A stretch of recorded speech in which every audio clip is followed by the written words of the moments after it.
yang butuh Tuhan lambaikan tangannya. Yang butuh Tuhan, amin.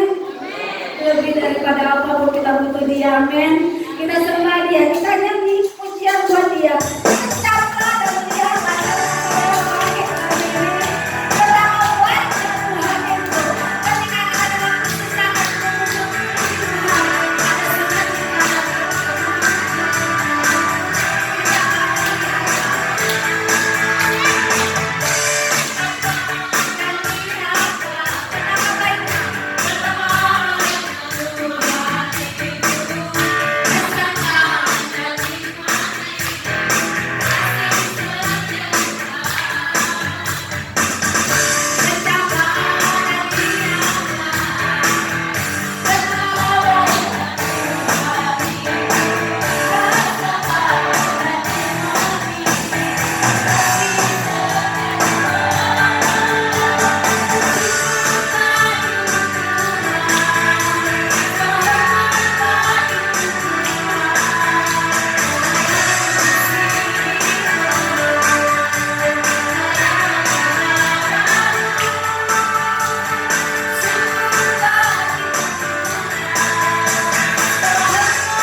Bebaskan setiap jiwa kita, amin. Ketika kita datang menyembah Tuhan, iman tidak bisa mempengaruhi oleh keadaan, amin. Iman tidak bisa dipengaruhi oleh keadaan. Bagaimana saya bilang, bagaimana kita Tuhan, bagaimana saya mau orang bilang kecap dan melihatlah kebaikan Tuhan, tetapi keadaan menghimpit aku, tetapi saudaraku, munculkan iman dari hati, amin. Munculkan iman. Munculkan. Ketika Tuhan datang kedua kalinya, Dia mencari apa? Iman. Adakah iman di bumi ini? Amin. Ketika Dia datang untuk kedua kalinya, Dia mencari adakah iman di bumi ini? Artinya saudara, Dia tidak mencari saya kalau saya tidak ada imannya, tetapi Dia akan mencari saya kalau saya ada imannya. Amin. Iman tidak bisa dipengaruhi oleh keadaan. Amin. Amin. Justru keadaan inilah yang kita hadapi saat ini, harus kita punya iman kepada Tuhan. Amin. Kalau saya kemarin kesaksian ini membakar saya sekali, saudaraku. Saya bagikan itu di Facebook saya. Memang dia artis, dia narkoba, tapi itu membakar. Artinya gini, Tuhan butuh kejujuran kita di hadapan Tuhan. Dia butuh kejujuran kita. Bukan berarti gini, Tuhan tidak tahu yang saya rasakan. Benar, Dia tahu, tetapi Dia butuh kejujuran kita. Untuk kita mengatakan, Tuhan saya butuh Engkau, Tuhan saya rindukan Engkau. Saudaraku, ketika zaman COVID yang 3 bulan yang sudah kita lalui, satu kalimat yang saya doain buat Tuhan, yang saya nyanyikan, saya nyatakan, saya ungkapkan kepada Tuhan. Saya katakan, Tuhan pelihara kami. Tuhan pelihara kami. Tuhan pelihara kami. Kata itu ketika saya naikkan itu di dalam hadirat Tuhan, itu ada kekuatan dorongan iman, dan Tuhan, bagian Tuhan yang mengerjakan. Amin. Saya tidak tahu apa yang menjadi pergumulan saudara, tetapi Dia tahu. Lebih daripada itu, Tuhan butuh pengakuan kita. Amin. Dia rindu ada iman. Amin. Amin. Iman tidak bisa dipengaruhi oleh keadaan. Amin. Amin. Katakan dalam hati, apa imanmu saat ini, saudara? Katakan dalam hati. Ungkapkan dalam pujian ini. Kita nyanyikan pujian ini. Kecaplah dan lihatlah betapa baiknya Tuhan itu. Saudaraku, rasakan hadirat Tuhan. Amin. Saudara-saudara bangkit berdiri. Kecaplah dan lihatlah. Kecaplah dan lihatlah kebaikan Tuhan. Kalau hari ini kita bisa merasakan tekanan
kekuatan baru, kita melewati apapun yang Tuhan izinkan.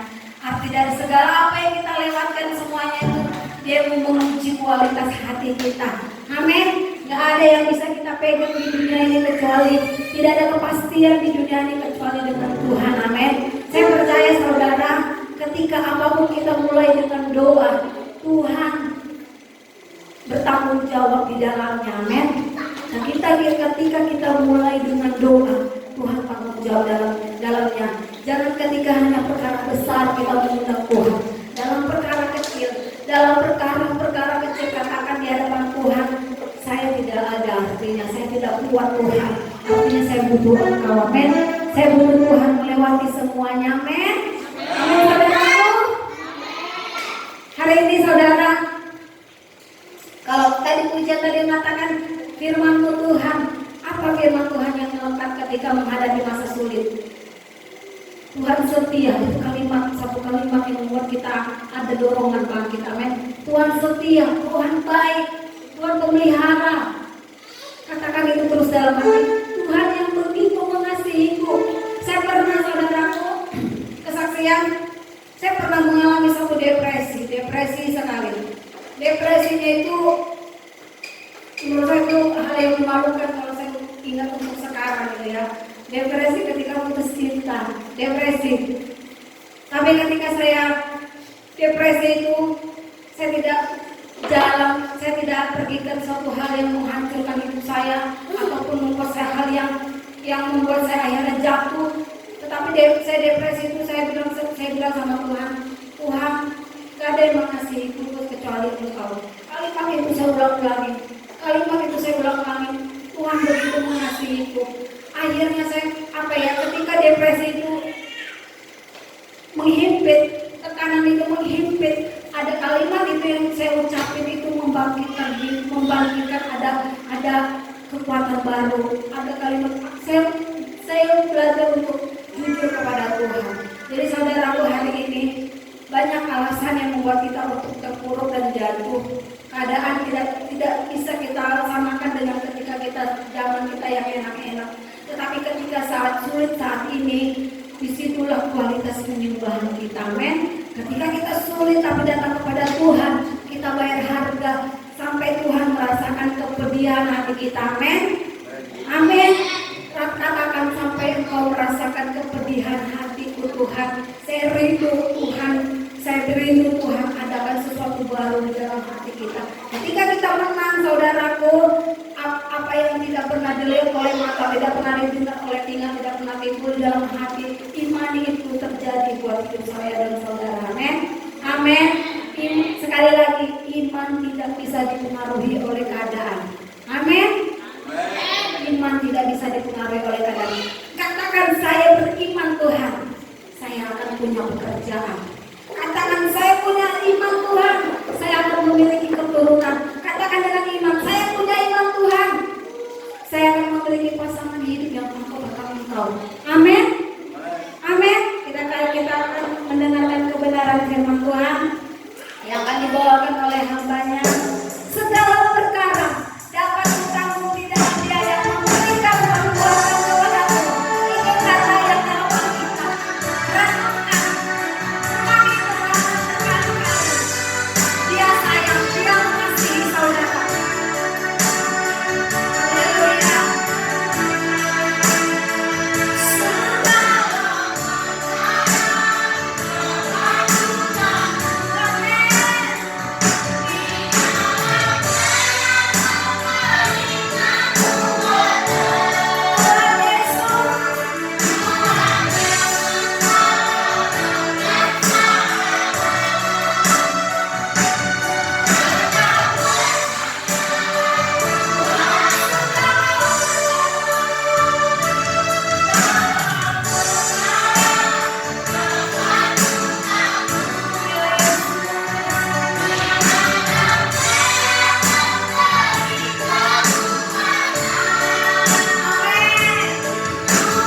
umat Tuhan, kami jemaat Tuhan datang bersekutu di tempat ini bukan suatu kebetulan dan bukan suatu tiba-tiba, tapi semua adalah rencana Tuhan, semua adalah kehendak Tuhan, semua ada dalam koridor dan waktunya Tuhan. Kami serahkan seluruh kehidupan kami, pribadi kami, waktu demi waktu kami serahkan kepada Tuhan. Sebentar juga kami Tuhan hanya mendengarkan kebenaran firman-Mu. Setiap firman yang kami dengar, setiap firman yang kami dengar, biarlah itu tertanam dalam hati kami. Firman yang kami dengar membawa kami hidup dalam takut akan Tuhan dan hidup menyenangkan hati Tuhan. Kami bukan saja hanya mendengar, tapi kami juga pelaku-pelaku dari firman Tuhan. Terima kasih Bapa, sampaikan isi hati-Mu. Jemaat-Mu biar arahkan hati mereka tetap fokus kepada firman-Mu, karena ini adalah benih Tuhan yang akan ditaburkan kepada kami semua, dan benih itu akan bertumbuh dan berbuah. Nama Allah dipermuliakan. Mari yang percaya sama-sama katakan amin. Dalam hukum sekalian, saya harap Bapak Ibu tetap fokus ke depan. Jadi jangan sampai badannya di sini, kiranya mana-mana gitu. Artinya saya mengajak Bapak Ibu fokus ke firman Tuhan, fokus kepada Alkitab yang kita baca. Jadi jangan sampai kita fokus ke firman Tuhan, tapi kira kita malah kemana-mana. Nah, saya akan mengajak Bapak Ibu sekalian tentang setia. Kenapa saya katakan tentang setia? Karena hari-hari ini sekarang saya melihat Tuhan sedang menguji kualitas orang percaya. Kok bisa? Ya, nanti saya akan buktikan. Karena hari-hari ini Tuhan sedang melihat kualitas seseorang. Apa itu arti kualitas? Kualitas itu dilihat dari kemurnian. Seperti Bapak Ibu ketika beli suatu barang, kalau pasti barang bermerek, contoh beli handphone, merek iPhone dengan merek Vivo, kalau kita dengar pasti Bapak Ibu berpikir, wah kualitasnya bagusan iPhone, kan begitu. Contoh kita mau beli TV, ada TV Sharp atau TV Panasonic dengan TV Akari, langsung kita berpikir, wih Panasonic langsung bagus. Artinya apa? Ketika kita menyebutkan merek saja sudah berpikir mana kualitas yang bagus dan yang tidak bagus. Amin. Bapak Ibu sekalian, kenapa brand-brand ternama seperti TV Panasonic, iPhone, mereka memiliki nama yang terkenal? Karena apa? Ada kualitas. Lalu kualitas itu dari mana? Diuji oleh waktu. Amin. Bapak Ibu perhatikan baik-baik. iPhone itu berdiri bukan kucuk-kucuk langsung jadi besar. Atau Bapak Ibu beli TV Panasonic yang bermerek, tiba-tiba dia langsung perusahaan besar. Tidak. Semua dimulai dari kecil, semua dimulai dari sederhana.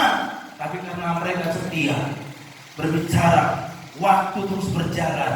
Diterpaan, tekanan, terpaan, badai pasar penjualan, ditekan.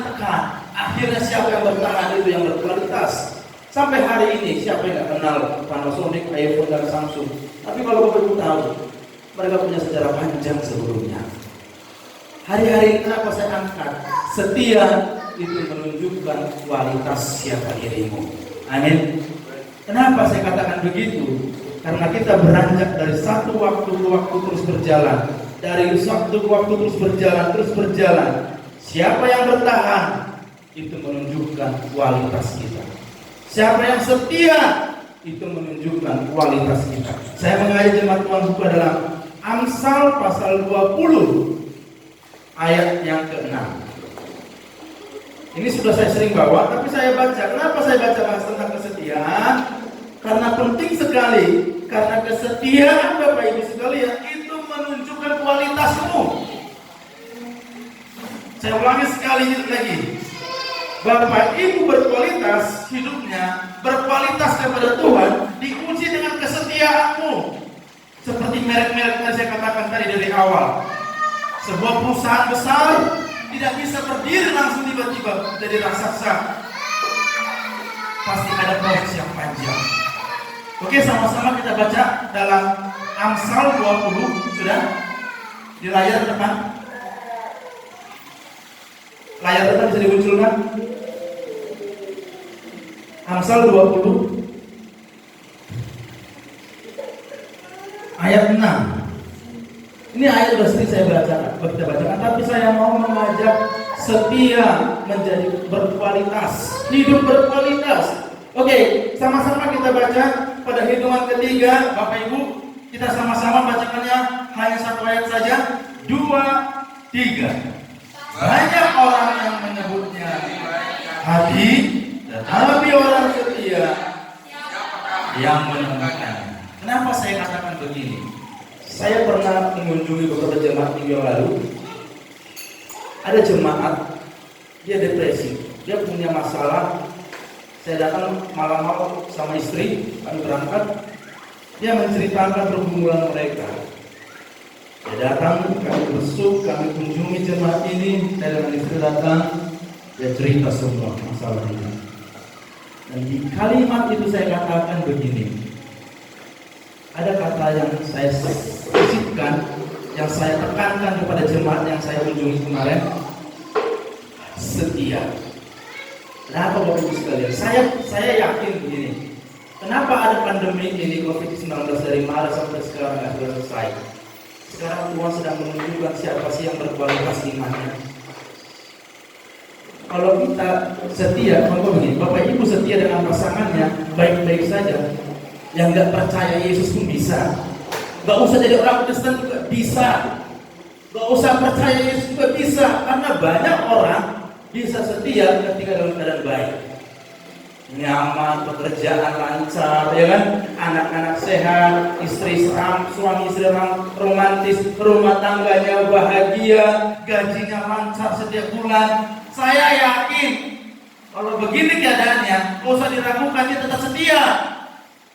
Orang nggak percaya Yesus sekalipun bisa. Nah, saya yakin, saya percaya ini pandemi masih lama. Saya bukannya mendoakan, tidak. Karena memang melihat realita, ini akan lama berlanjut, ini akan berlama berjalan.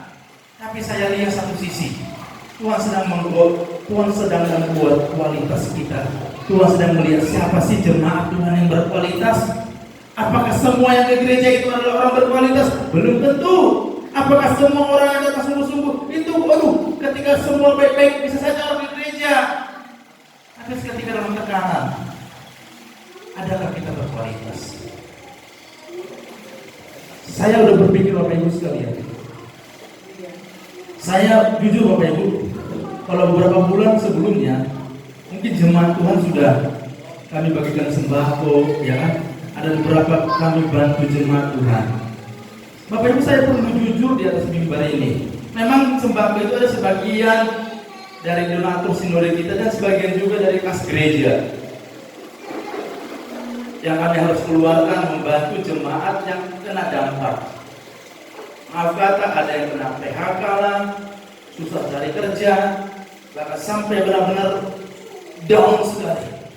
Kami coba bantu teman, kami nggak banyak uang. Bapak Ibu jangan berpikir berarti Pak Pendeta ini banyak uang. Kalau Bapak begitu saya aminkan saja. Tapi faktanya kami nggak banyak uang. Karena kami pun kerja juga susah, gaji kena potong, saya juga usaha juga sepi. Dan imbasnya memang kas gereja pun jadi kosong semua. Karena kami harus membantu beberapa jemaat yang benar-benar down sekali, yang nggak bisa, sulit sekali. Dan itu menjadi pergumulan kami. Saya bilang, Tuhan, gak apa-apa saya. Bapak Ibu jemaat gak tahu, tapi setiap dalam doa saya, dalam berdoa dalam hati saya bilang, Tuhan gak apa-apa Tuhan. Saya masih tetap setia. Saya mau jemaat yang saya layani, jemaat yang berkualitas. Jadi jangan jemaat asal ke gereja. Jujur Bapak Ibu, kas kami kosong. Ayo kau berarti kami gak bisa berjalan. Masih bisa berjalan tapi pada ini, amin. Saya nggak pernah takut nanti bagaimana kebutuhan depan. Saya masih percaya Tuhan masih cukupkan. Justru di saat inilah Tuhan sedang melihat kualitas siapa dirimu. Kamu tuh orangnya berkualitas enggak sih? Kamu orangnya baik benar-benar enggak sih? Karena di Amsal 20 ayat 6 katakan banyak orang baik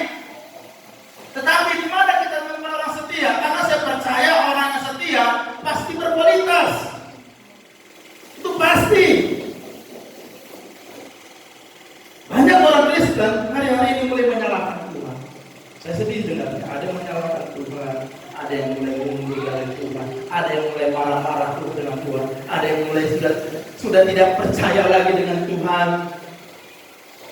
Seolah-olah Tuhan sudah melupakan saya, Tuhan sudah jauh dari saya, Tuhan tidak peduli lagi dengan saya. Saya mau ingatkan hari ini, saya sangat yakin kenapa pandemi ini bisa ada. Sekarang Tuhan sedang menaikkan siapa yang berkualitas, siapa yang bertahan, siapa yang kuat dalam Tuhan, dia yang berkualitas. Tuhan tidak lagi mencari orang yang baru begini. Karena begini, hari semakin hari, tahun semakin tahun, seharusnya kualitas kita semakin baik. Seharusnya begitu. Kenapa? Semakin hari kita kenal Tuhan, seharusnya kualitas kita semakin hari semakin bertambah. Nah, karena Tuhan mungkin melihat, ini anakku tiap hari ke gereja begini-begini aja, tiap hari ke gereja begini-begini aja, tiap hari ke gereja begini-begini aja, kualitasnya kelihatan, ada masalah langsung marah-marah, ada masalah langsung mendelik. Akhirnya Tuhan izinkan semua masalah yang terjadi begini. Siapa yang mau kita salahkan? Dan saya yakin sekali Bapak Ibu sekalian, Tuhan sedang mencari siapa yang berkualitas hari-hari ini. Mencari Tuhan.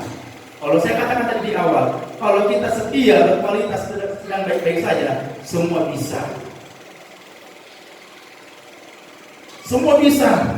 Tapi ketika dalam kesulitan hari-hari ini, lalu Bapak Ibu sekalian, masihkah kita tetap setia kepada Tuhan? Mencari Tuhan.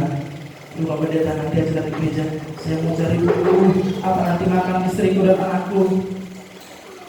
Nanti Bapak pendeta saya sudah stres, otak saya sudah pusing, kepala saya sudah panas, kayaknya mau pecah. Besok kami mau makan apa? Saya percaya itu ada di jemaat Tuhan anaknya hal seperti itu. Itu manusiawi. Tapi saya mau katakan, stop, jangan terus berlanjut. Bangkit iman, katakan Tuhan, walaupun hari ini aku dipecat, walaupun mungkin besok kami nggak tahu akan makan apa, besok kami nggak tahu mau tidur di mana, tapi aku tetap percaya, aku masih menggantungkan pengharapanku di dalam Tuhan. Seharusnya begitu. Orang yang berkualitas itu ditunjukkan ketika dalam tekanan. Bapak Ibu tahu merek Nokia? Sekarang kan dulu tahun 90-an semua orang punya Nokia. Nokia sebagai raja tertinggi. Sekarang coba lihat, ada nggak Nokia Bapak Ibu bawa sekarang hari ini? Smartphone-nya hampir semua nggak punya Nokia. Tapi kejayaan Nokia hilang sekejap. Perhatikan baik-baik. Saya baca di artikel, Nokia tidak bertahan dalam tekanan pasar bebas. Pasar menggempur dari merek-merek lain, nggak kuat dia. Padahal dulu Nokia itu kan raja segala handphone. Belum ada dulu namanya Vivo, Oppo. Mungkin zaman anak TikTok nggak kenal Nokia, ya kan? Kalau saya tanya anak TikTok, kamu tahu Nokia apa itu? Pokoknya Vivo, Oppo itu aja. Tapi sekarang Bapak Ibu saya mau kasih tahu, kenapa Nokia begitu hebat saja bisa drop. Sekarang Bapak Ibu cari Nokia handphone smartphone nggak ada yang punya. Itu saja raja handphone dulu terbesar anjlok. Pasarnya anjlok. Karena apa? Nggak mampu bertahan, kualitasnya nggak diuji. Nah, di dalam tekanan itulah hidup kita seperti itu. Wah, dulu dia rajin ke gereja, semangat ke gereja. Ada masalah sedikit aja. Jadi anjlok, jadi turun. Iman kita nggak boleh seperti itu. Kita harus berkualitas. Tuhan, saya nggak kuat Tuhan, jujur Tuhan, saya nggak kuat. Nanti istri saya makan apa? Aduh, ada kabar minggu depan saya kena PHK. Kita udah mulai stres. Aduh, saya dipecat. Saya nanti kemana lagi nih Tuhan tuh besok makan. Aduh. Hari ini saya mau ingatkan, kau sedang dipuji Tuhan, kualitasmu sedang dilihat Tuhan hari ini. Kau usah takut, jalani saja. Bukan hanya kau saja yang stres, semua juga stres, ya kan? Bukan hanya kita saja yang stres, usah takut, semua juga sama stres. Tapi Tuhan mau lihat siapa yang bertahan, mengandalkan Tuhan. Dialah orang yang berkualitas. Saya punya kerinduan jemaat di tempat ini bukan jadi jemaat yang biasa saja, tapi jadi jemaat yang berkualitas. Katakan sebelah kanan kirinya, yuk berkualitas. Bilang kanan kirinya berkualitas. Amin. Berkualitas hidupmu kampung. Saya dulu masih ingat ketika orang tua saya, kenapa saya bisa sampai hari ini bisa berdiri di atas mimbar? Itu karena kesetiaan orang tua saya. Kenapa Bapak sekalian? Saya masih ingat betul sekali. Waktu itu orang tua saya ibadahnya di depan ini GPDI. Kalau Bapak Ibu keluar, itu ada gereja yang sangat panjang. Itu dulu gereja orang tua saya. Ada sekitar hampir 20 tahun kami gereja situ. Saya masih ingat betul, bapak saya selalu bilang begini. Jadi ketika orang tua saya berangkatnya kan ibadah jam 7 pagi, sekolah minggu jam 10, gitu kan? Jadi kan ibadah dulu baru sekolah minggu jam 10. Bapak saya selalu mengingatkan sama saya. Di kelas saya itu sudah punya adik 4 langsung. Kecil-kecil, saya paling besar itu paling kalau nggak salah itu kelas 5 SD. Adik saya ada yang kelas 4, ada yang kelas 1, ada yang belum sekolah. Bapak Ibu bayangkan berlima kami. Saya masih ingat orang tua saya bilang, kami bawa berapa gereja. Naik motor mereka dulu motornya Honda C70 warna merah. Ya kalau anak TikTok mana tahu Honda C70. Kalau tahun 90 mungkin tahu modelnya seperti apa. Jadi bapak saya sama mama saya berangkat, mereka jam 6 sudah berangkat, kami ditinggal. Nah, saya dikasih amanah sama bapak saya, nanti bawa adik-adikmu ke gereja.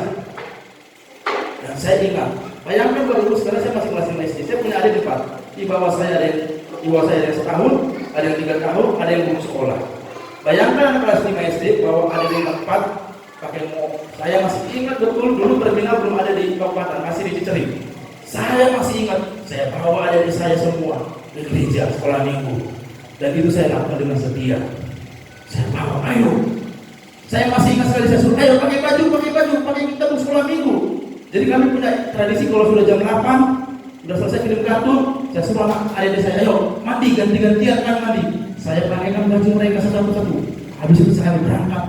Itu masih saya kelas 5 SD, saya bawa 4 anak naik angkot, Bapak Ibu sekalian dari Ciceri sampai sini. Itu setiap tahun kami lakukan, satu hari pun sekolah minggu nggak pernah saya lewatkan. Saya bawa adik saya. Jadi ketika orang tua saya pulang selesai kabupaten, saya masih tinggal sampai jam 12 kan, dari jam 10 sampai jam 12. Saya juga sama, bawa adik saya pulang ke rumah. Itu bukan bicara 1 minggu, 2 minggu, berbulan-bulan, bertahun-tahun. Karena saya masih ingat, jangan sampai kamu nggak sekolah minggu. Jangan kamu nggak sekolah minggu. Pernah waktu itu hujan gede gitu, terlambat sekolah minggu itu. Aduh,